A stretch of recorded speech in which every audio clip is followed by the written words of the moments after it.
పాదాలు, గుల్ఫాలు అంటే చీరమండలు, అలాగే జంగ అంటే ముడుకులు, అలాగే సరస్వతి మహామాతయే నమః, బ్రాహ్మణ్యే నమః, పాదౌ పూజయామి, బ్రహ్మమూర్తయే నమః,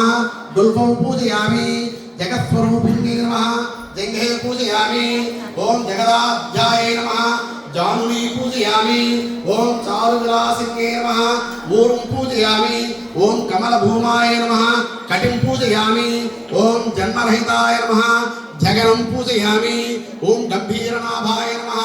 నాభిం పూజయామి, ఓం హరిపూజ్యాయ నమః, ఉదరం పూజయామి, ఓం లోకమాత్రే నమః, స్తనం పూజయామి, ఓం విశాలవక్షస్థలే నమః, వక్షస్థలం పూజయామి, ఓం గానవిచక్షణాయ నమః, కంఠం పూజయామి, ఓం స్కందప్రపూజ్యాయ నమః, బాహు పూజయామి, ఓం పుస్తకధారిణ్యే నమః, పుస్తకహస్తద్వయాన్ పూజయామి, ఓం నమే నమః, సోత్తియం పూజయామి, ఓం వేదస్వరూపాయ నమః, వక్త్రం పూజయామి,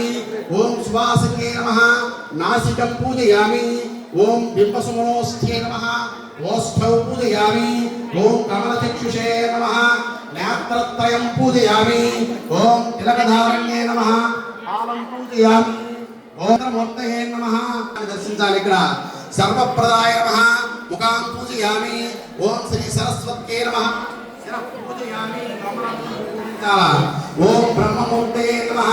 సర్వాంగాన్ని పూజయామి. ఒక 3-5 పువ్వులో పట్టుకొని ఆ కలసం ఉంది కదా కొబ్బరికాయ మీద అలా విడిచిపెట్టి వరుస అన్ని